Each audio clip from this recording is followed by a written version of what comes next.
ఎన్నికల హామీల అమల్లో భాగంగా ఉచిత ఇసుక విధానానికి ఈరోజు కూటమి ప్రభుత్వం పచ్చజెండా ఊపింది.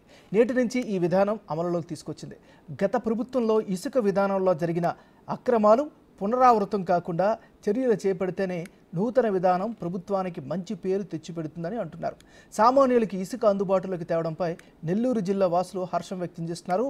మరింత సమాచారం మా నెల్లూరు నుంచి మా ప్రతినిధి సురేంద్ర అందిస్తారు. ఎన్నికల్లో టీడీపీ ఇచ్చిన హామీల్లో భాగంగా ఈరోజు ఇసుక విధానాన్ని నూతన పాలసీ విధానాన్ని కూడా తీసుకొచ్చింది. అయితే ఈ రోజు నుంచి ఈ యొక్క ఉచిత ఇసుకను కూడా సరఫరా చేయబోతుంది. అయితే దీనికి సంబంధించి వినియోగదారులు వాహనదారులు ఏమంటున్నారో ఒకసారి వారి మాటల్లో తెలుసు. ప్రస్తుతం మనం మినగల్లో ఉన్నటువంటి స్టాక్ యార్డ్ వద్ద ఉన్నాం. ఇక్కడ కొంతమంది వినియోగదారులు వాహనదారులు కూడా ఉన్నారు. సార్ చెప్పండి, ఈరోజు ఉచిత ఇసుక విధానాన్ని కూడా టీడీపీ ప్రభుత్వం ఎన్నికల్లో ఇచ్చినటువంటి హామీల్లో భాగంగా ఈరోజు అమలు చేస్తుంది. ఎలా అనుకుంటున్నారు, ఎలా ఫీల్ అవుతున్నారు? ఈ రోజు స్టార్ట్ అవుతా ఉంది. బ్రహ్మాండంగా ఉంటుంది అనుకుంటా ఉన్నాం. పోయిన గవర్నమెంట్ లాగా మోసాలు లంచాలు ఏమీ లేకుండా ప్రజలకి అందుబాటు ధరలో ఇసుక ఇవ్వాలని మా ప్రభుత్వం సూచించింది. దాని ప్రకారం మా అధికారులు, నాయకులు, ఎమ్మెల్యే గారు, సీఎం గారు చెప్పినట్టుగానే ఇక్కడ జరుగుతుంది. ఏ అవినీతి జరగదు. ఎవరికి ఎంతవరకు కావాలో అంతవరకు ఇసుకిస్తారు. అయితే గతంలో ఇసుక దొరికేది కష్టంగా ఉన్నదని అంటున్నారు. ఇప్పుడు ఈ విధానం కూడా టన్నుకు 370 రూపాయలు పెట్టారు. మీరు ఎలా ఫీల్ అవుతున్నారు? ఈ రోజే కానీ స్టార్ట్ అయింది. ప్రజల్లో ఏదైనా మార్పు కావాలని కోరుకుంటే దాని ప్రకారం గవర్నమెంట్ అడ్జస్ట్ చేస్తుంది. మీరేమంటారు? చాలా సంతోషంగా ఉంది ఈ ఫ్రీ ఇసుక విధానం వల్ల. ఇంతకుముందు ఇసుక టన్ను కొనాలి చాలా ఇబ్బందిగా ఉండేది. ఒక ఇల్లు కట్టుకోవాలి లక్షలు ఖర్చు అయ్యేది. ఇప్పుడు అది లేకుండా ఇసుక ఫ్రీగా వేయడం వల్ల చాలా సంతోషంగా ఉంది. మీరు చెప్పండి, మీరేమంటారు ఈ ఇసుక నూతన విధానాన్ని?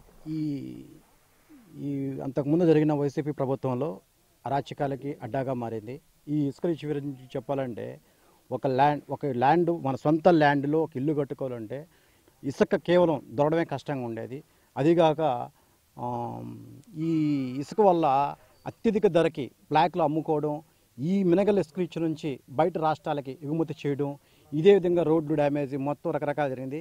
ఇలాంటి టైంలో ఇసుక ఉచితం అనేది నేను ఇంకా చూడబోనుకున్న వాస్తవం చెప్పాలంటే చంద్రబాబు నాయుడు ఇచ్చిన మాట ప్రకారం ఇసుక ఉచితం అనేది చాలా గొప్ప నిర్ణయం. మా గ్రామంలో కూడా చాలామంది ఇసుక సొంతంగా తోలుకోవాలన్నా కానీ ఒక గోడ కట్టుకోవాలన్నా కానీ ఇసుక చిక్కే ప్రయత్నం లేదు. ఈరోజు యథేచ్ఛగా ఇసుక చిక్కుతుంది కాబట్టి సంతోషం వ్యక్తం చేస్తున్నాం. ఇదే విధంగా ఈ కార్యక్రమానికి ఇచ్చేస్తున్న మన ఎమ్మెల్యే గారు ఏమిరెడ్డి ప్రశాంత్ రెడ్డి గారికి కృతజ్ఞతలు తెలియజేస్తున్నాము. అలాగే ఇంకా కొత్త విధి విధానాలతో ఇంకా ఇసుకని సరఫరా చేసి ఇంకా జనాలకి అందుబాటులోకి తీసుకురావాలని మనస్ఫూర్తిగా కోరుకుంటున్నాను. మీరు చెప్పండి సార్, మీరేమంటారు? ఈ యొక్క ఇసుక ఈ వైసీపీ ప్రభుత్వం దోచుకొని అరాచకం చేస్తూ ఉండింది. ఇప్పుడు మా ప్రభుత్వం వచ్చింది, బాగా మంచిగా ఉచితంగా కూలి వాళ్ళకి, లేబర్కి అందరికీ ఉచితమని మేము సంతోషిస్తున్నాం. మీ ఎమ్మెల్యే గారు వచ్చి ఓపెన్ చేస్తుంది.